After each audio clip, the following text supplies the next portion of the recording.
बिस्मिल्लाहिर्रहमानिर्रहीम। अस्सलाम वालेकुम क्लास।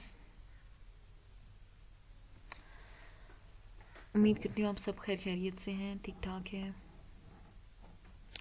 अच्छा जी, टेस्ट रिजल्ट्स मैं आप लोगों को भेज चुकी थी, ठीक है। तो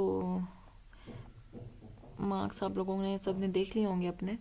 बाकी ये पता लग रहा था कि देख के भी किया हुआ है कुछ लोगों ने, लेकिन काइंडली अगर देख के भी किया है या जो भी किया है उसको पेपर को नीट अटैम्प्ट करें। आप लोगों को सर ने भी बता दिया होगा कैसे पेपर अटैम्प्ट करना है, बट एक हर चीज़ की प्रेजेंटेशन होती है, ठीक है। हम लेक्चर्स दे रहे हैं आपको, जैसे देखो प्रेजेंटेशन बनाते हैं हम और बड़ी मेहनत करते हैं, इस पर सारे टीचर्स करते होंगे, तो ताकि आप लोगों को अपीलिंग लगे, आप लोग पढ़ सको उसको अच्छे से, ठीक है। आप लोगों को अच्छा लगे एक लेक्चर, आपका इंटरेस्ट डेवलप हो, ठीक है।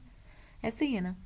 तो आप लोग टेस्ट भी ऐसा करें कि टीचर को भी पढ़ने में मज़ा आए कि हाँ बड़ा अच्छा लाइक फाइक बच्चा है, ये तो बड़ा अच्छा पेपर इसने अटैम्प्ट किया हुआ है, क्योंकि वहाँ पे आपकी शक्ल तो नज़र नहीं आएगी पेपर में तो वही नज़र आ रहा है ना जो आपने लिखा है और जिस तरीके से लिखा है। तो प्लीज़ पेपर्स में या टेस्ट में अपनी राइटिंग अच्छी रखें। राइटिंग अच्छी नहीं भी है तो एटलीस्ट उसको नीट रखें, टीचर को प्रॉब्लम ना हो। कुछ बच्चों ने मुझे बिल्कुल ही मैसेज पे लिख के भेजा हुआ था। मैं मतलब स्टूडेंट टीचर का एक रिलेशन होना अच्छी चीज़ है, बट इतनी भी फ्रैंकनेस क्या कि आप मुझे मैसेज पे ही टेस्ट लिख के भेज रहे हो यार। एंड बच्चे कह रहे हैं कि आप एक्सेप्ट कर लें जी, हमने कोई कह रहा है जी मुझे सर्दी लग रही है, बस इतना ही लिखा गया है मुझसे। कोई कह रहा है जी ये हो गया तो आप अभी इतना ही रख लें, 1 2 3 4 5 लिख के भेज रहे हैं। ऐसे नहीं होता। मुझे कुछ बच्चों ने जिन्होंने मैसेज पे लिख के भेजा था, मैंने उनको 0 मार्क्स दिए। I didn't accept their test. तो काइंडली मुझे आप लोग प्रॉपर पेजेस पे टेस्ट भेजेंगे। अब तो सर ने कह दिया कि कैंपस में होगा, आप लोग वहीं पे सबमिट कराएंगे। बाकी कुछ बच्चों ने अच्छा भी अटेम्प्ट किया हुआ था, गर्ल्स का स्पेशली राइटिंग अच्छी थी उनकी। एंड प्लीज़ अगर उन्होंने देख के लिखा है तो आइंदा जो है वो खुद से याद करने की कोशिश करें, और जिन्होंने खुद से लिखा है तो well and good. Today we are going to discuss our next lecture. हम क्या पढ़ रहे थे जी? हम पढ़ रहे थे चैप्टर नंबर 4 स्टार्ट किया हुआ था हमने, और हम पढ़ रहे थे इवेलुएशन ऑफ क्रूड ड्रग्स, ठीक है। इवेलुएशन ऑफ ड्रग्स क्या होती हैं? Identification of a drug and determination of its quality and purity is called evaluation of drug. किसी भी चीज़ ड्रग की क्वालिटी और प्योरिटी को देखना, उसको इवेलुएशन कहते हैं।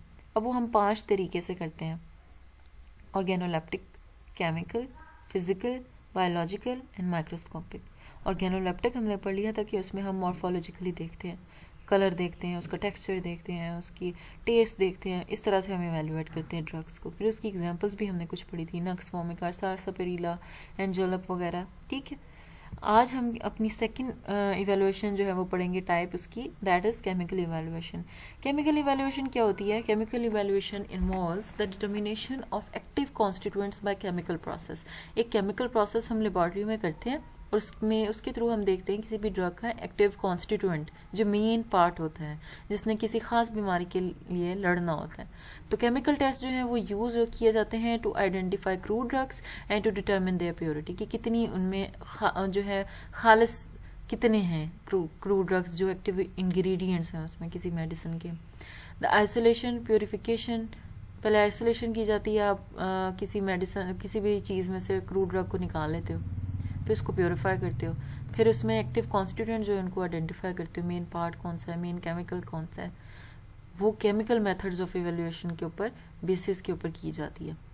These qualitative chemical tests are useful in identification of chemical constituents and detection of adulteration.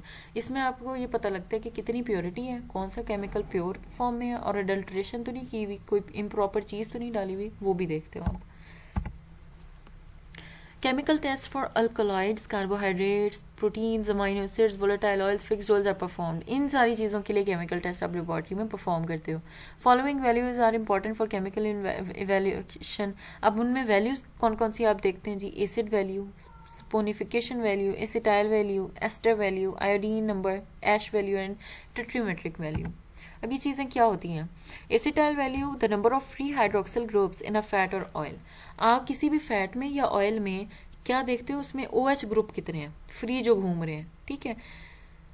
The acetyl value is determined. अब उसको कैसे किया जाता है, milligrams of potassium hydroxide, KOH जो है ना वो चाहिए होता है मिलीग्राम्स में, कितना कि वो इतना चाहिए होता है required to neutralize the acetic acid produced when 1 gram of fat और oil is acetylated with acetic anhydride. ठीक है, कि पोटाशियम हाइड्रोक्साइड कितनी अमाउंट में चाहिए न्यूट्रलाइज करने के लिए किसी भी एसिटिक एसिड को, जो प्रोड्यूस कब हो रहा है, जब 1 ग्राम ऑफ फैट या ऑयल आपका एसिटाइल किया गया है एसिटिक एनहाइड्राइड से। This is the acetyl value. Basically आप क्या देखते हैं, number of free OH group किसी भी फैट में या किसी भी ऑयली कॉन्स्टिट्यूएंट में। Then we test next test is iodine value. Iodine value also called iodine number. Analytical chemistry में क्या होता है, अनसैचुरेशन देखी जाती है कि डबल बॉन्ड्स जो हैं किसी भी फैट या वैक्स या ऑयल में कितने हैं। ठीक है, अनसैचुरेशन का मतलब होता है डबल बॉन्ड्स, ठीक है, डबल या ट्रिपल बॉन्ड्स। तो उस चीज को देखने के लिए आयोडीन नंबर होता क्या है, बेसिकली आप अमाउंट ऑफ आयोडीन लेते हो एक फिक्स किस्म की, फिर उसको 100 ग्राम किसी भी ऑयल फैट और वैक्स में डाल देते हो, तो जितने अमाउंट ऑफ आयोडीन अब्जॉर्ब करता है ना वो फैट और ऑयल, उस लेवल के हिसाब से आप अंदाजा लगाते हो कितनी अनसैचुरेशन हुई है। ठीक है, next is ash. Ash value is the residue remaining after incineration is the ash content of drug. ठीक है, रेजिड्यू जो बच जाता है ना इंसिनरेशन के बाद, तो एश कंटेंट जो ड्रग होगा ना उसका, वो एश वैल्यू होती है जो भी बच जाएगा इंसिनरेशन के बाद। ठीक है, अब इनऑर्गेनिक सॉल्ट्स होंगे कार्बोनेट्स के, फॉस्फेट्स के, silicates of sodium, potassium, calcium and magnesium is known as ash content. ये जितने इनऑर्गेनिक सॉल्ट्स हैं जिनमें कोई कार्बन की वैल्यू, कार्बन हाइड्रोजन ऑक्सीजन नहीं है, वो इनऑर्गेनिक सॉल्ट्स होंगे इन सारी कार्बोनेट्स के, फॉस्फेट्स के, तो इसको एश वैल्यू कहते हैं। एश वैल्यू बेसिकली क्या क्राइटेरिया है, प्योरिटी को चेक करने का क्रूड ड्रग की। ठीक है, कि कोई भी क्रूड ड्रग वो कितनी प्योर है, सॉल्ट्स वगैरह तो नहीं है उसमें। अब इंसिनरेशन क्या होती है, destruction of waste material by burning, किसी भी चीज को जलाने से, तो जो राख बेसिकली बच जाएगी एश, उसको बोलते हैं एश वैल्यू। जितने पार्टिकल्स बचे होंगे फिर उससे अंदाजा लगाया जाएगा ये कितना खालिस है। Acid value is the mass of potassium hydroxide in milligrams that is required to neutralize 1 gram of chemical substance. अब एसिड नंबर क्या होता है, एसिड नंबर होता है कितनी एक number of carboxylic acid group कितने प्रेजेंट है किसी भी फैटी एसिड में या किसी भी केमिकल कंपाउंड में या मिक्सचर ऑफ कंपाउंड्स में। कार्बोक्सिलिक ग्रुप्स एसिड जो है ना, मतलब COOH ग्रुप, वो कितना प्रेजेंट है, 1 है, 2 है, 3 है, 4 है, उससे पता लगता है एसिड वैल्यू, एसिडिटी कितनी है किसी भी चीज की। इस तरह से हम क्रूड ड्रग्स की इवैल्यूएशन करते हैं chemically. Next is saponification value. Saponification value आपकी वो होती है कि represents the number of milligrams of potassium hydroxide required to saponify 1 gram of fat under the condition specified. It is a measure of average molecular weight of all fatty acids present in the sample as triglycerides. Fatty acids के जो molecular weight है ना उसको represent करता है। ठीक है, next is physical evaluation. What is physical evaluation? Physical evaluation में हम बेसिकली बहुत सारे ऐसे फैक्टर्स स्टडी करते हैं किसी भी क्रूड ड्रग के। केमिकल तो हो गया केमिकल, इसमें हम फिजिकली लेके चल रहे होते हैं चीजों को। फिजिकल कॉन्स्टेंट्स जो हैं which are used in evaluation of drugs, अब वो कौन कौन से होते हैं? इलास्टिसिटी इन फाइबर्स, फाइबर्स में इलास्टिसिटी कितनी है, ठीक है, लचक कितनी है। Viscosity of drugs containing gums, जिनमें गम्स प्रेजेंट होती हैं उनमें विस्कोसिटी, गाढ़ापन या डेंसिटी क्या है, ये सारी चीजें देखते हैं। फिर है swelling factor of mucilage containing material, किसी भी म्यूसिलेज का स्वेलिंग फैक्टर क्या है। फिर froth number of saponin drugs, ठीक है। फिर उसके बाद देखते हैं congealing point of volatile oils and fixed oils, जो वोलेटाइल ऑयल और फिक्स्ड ऑयल्स हैं उनका कंजीलिंग पॉइंट क्या है। फिर मेल्टिंग और बॉइलिंग पॉइंट्स देखते हैं, ये फिजिकल करेक्टर्स में आता है। और फिर हम देखते हैं वाटर कॉन्टेंट्स के लॉस ऑन ड्राइंग। 110 जो है वो है डिग्री सेंटीग्रेड टेम्परेचर है, तो उस पर ड्राइंग जो है वो खुश्क पानी की क्या क्या वाटर के कंटेंट जो है वो लॉस हो रहे हैं उनके, पानी इस टेम्परेचर पे क्या है। कंजीलिंग पॉइंट होता है वोलेटाइल ऑयल या किसी भी चीज को सॉलिड सेमी सॉलिड फॉर्म में बना देना। स्पेशली आप इन चीजों को जब ठंडा करो तो ये थोड़े लिक्विड और थोड़े सॉलिड फॉर्म में हो जाते हैं, तो ये कंजीलिंग पॉइंट कब ऐसे फॉर्म में होंगे उस चीज को चेक करते हैं। Physical constants are applied to active constituents of drugs such as alkaloids, volatile oils etcetera. ये कॉन्स्टेंट जो है किन पे आप यूज करते हो? अल्कलॉइड्स और वोलेटाइल ऑयल्स पे।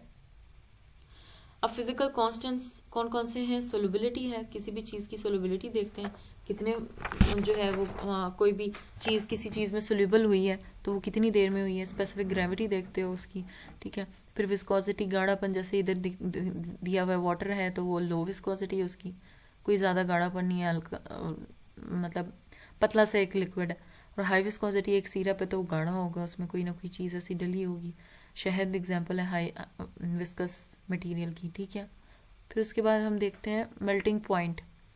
मेल्टिंग पॉइंट कोई चीज़ कितने टाइम पे बॉयल हो रही है, ठीक है। बॉइलिंग पॉइंट मेल्ट हो रही है और बॉयल हो रही है, ये सारी चीज़ें देखेंगे। वाटर कांस्टेंट देखेंगे, ऑप्टिकल रोटेशन देखेंगे, रिफ्रैक्टिव इंडेक्स देखेंगे, किस में से कैसे लाइट पास करी है और कैसे नहीं करी। फिर हम देखते हैं टेक्निक्स फॉर फिजिकल इवेल्युएशन। जिन जिन तरीकों से ये फिजिकल इवेल्युएशन की जाती है ना, हम वो चीज़ें देखते हैं।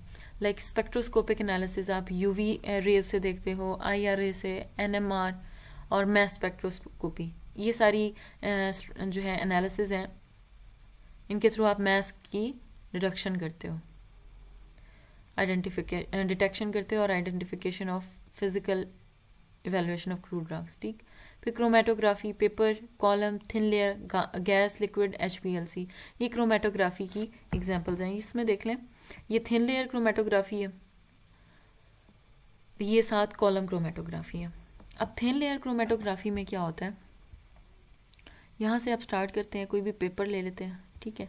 सॉल्वेंट फ्रंट, सॉल्वेंट उसमें डाला हुआ है, आपने एक पेपर को उसमें डिप किया और इंक्स जो है ना उस पर लगा दी थी। अब आप इसमें करेंगे तो इस तरह से स्पॉट्स बन जाएंगे लेयर्स में, जहाँ जहाँ तक उन्होंने उनकी सोलिबिलिटी थी उस सॉल्वेंट में, इस इंक की, ठीक है। Spotted sample of reaction mixture, ये रिएक्शन मिक्सचर है, कोई इंक्स आपने शामिल की थी डिफरेंट कलर्स की, रिएक्शन मिक्सचर था और फिर ये स्पॉट्स बना दिए उन्होंने। Then is column chromatography. Column chromatography, glass column packed with silica in an organic solvent, reaction mixture loaded on the silica bed with the help of a glass pipette. Column chromatography, एक glass column होता है जिसमें silica होता है, एक organic solvent भरा हुआ, फिर reaction mixture loaded on the silica bed with the help of a glass pipette. फिर आप एक ग्लास पिपेट लेते हो, उसके थ्रू रिएक्शन मिक्सचर जो है ना वो उस पर डालते जाते हो। इस तरह से क्या होता है, जो ऑरेंज कलर का होगा वो अलग हो जाएगा, पिंक कलर का अलग हो जाएगा, येलो कलर, ये अलग अलग कॉलम्स बन जाएंगे। This is the example of column chromatography. इस तरह से लेबोरेटरी में हम बहुत सारे फंक्शंस करते हैं। तो what we studied today is the second and third evaluation types. Number 1 is chemical evaluation. इसमें हम क्या करते हैं, हम केमिकली चीज़ें यूज़ करते हैं, आइसोलेशन करते हैं, प्यूरिफिकेशन करते हैं और आइडेंटिफिकेशन ऑफ एक्टिव कॉन्स्टिट्यूएंट्स करते हैं based on chemical methods of evaluation. उसमें हम alkaloids, carbohydrates, proteins, amino acids, volatile oils, fixed oils, इन पे टेस्ट ये परफॉर्म किया जाते हैं केमिकल्स। उनमें चीज़ें कौन कौन सी देखते हैं हम, एसिड वैल्यू देखते हैं, सपोनिफिकेशन वैल्यू देखते हैं, acetyl value, ester value, ester formation देखते हैं कितनी हो रही है, iodine number, ash value, titrimetric value etcetera. फिर एसिटाइल वैल्यू हमने पढ़ा, उसमें फ्री हाइड्रोक्सिल ग्रुप्स किसी भी फैट और ऑयल में जितने नंबर होंगे वो उसकी एसिटाइल वैल्यू होती है। ऐश में देखते हैं जो रेजिड्यू जलाने के बाद किसी भी चीज़ को जो ऐश कंटेंट बचा है वो कितनी प्योरिटी है उसकी, ठीक, वो देखेंगे। आयोडीन वैल्यू जो है वो एक measure of degree of unsaturation of oil, fat और वैक्स है। Then is acid value. Acid value में हम देखते हैं कि कितने number of free carboxylic acids present है, एसिड ग्रुप्स प्रेजेंट है किसी भी फैटी एसिड में या कंपाउंड में। Then is saponification value. फिर हमने पढ़ा फिजिकल इवैल्यूएशन। फिजिकल इवैल्यूएशन क्या होती है, फिजिकल इवैल्यूएशन हम इलास्टिसिटी किसी चीज़ की देखते हैं, ग्रू ड्रग्स की। फिर हम देखेंगे गाढ़ापन कितना, विस्कोसिटी कितनी है, म्यूसिलेजेस जो हैं अगर किसी चीज़ में है तो वो स्वेल कैसे हो रहे हैं, जैसे ये इसमें दिखाया गया, ठीक है। ये म्यूसिलेज आपने ले लिया, फिर उसको आपने अप्लाई किया है, स्पेक्ट्रोस्कोपिकली भी देखा है और फिर उसकी एडिबल कोटिंग, ये सारी लेबोरेटरी की चीज़ें होती हैं। फिर froth number of saponin drugs, फिर congealing point of volatile oils and fixed oils के कितने पॉइंट पे जाके वो सेमी सॉलिड कंडीशन में आ गए हैं ऑयल्स जो हैं। फिर मेल्टिंग एंड बॉइलिंग पॉइंट्स देखते हैं, कोई चीज़ किस चीज़ कितने टेम्परेचर पे मेल्ट हो रही है और कितने टेम्परेचर पे बॉयल हो रही है।